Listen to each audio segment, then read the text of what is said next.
भारत और भारत में राजस्थान में सालासर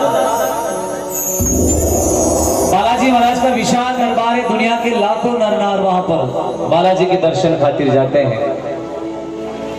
और एक भव्य दरबार है, भव्य मंदिर है और भव्य मेला लगता है। कवि ने कलम के माध्यम से बहुत ही कल्पना करते हुए बड़ा प्यारा सा भजन लिखा है। मैं आप सभी के बीच में गा रहा हूँ। साथ में बालाजी की बड़ी सुंदर झांकी के रूप में है।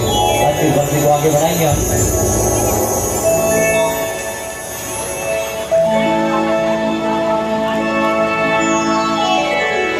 हनुमान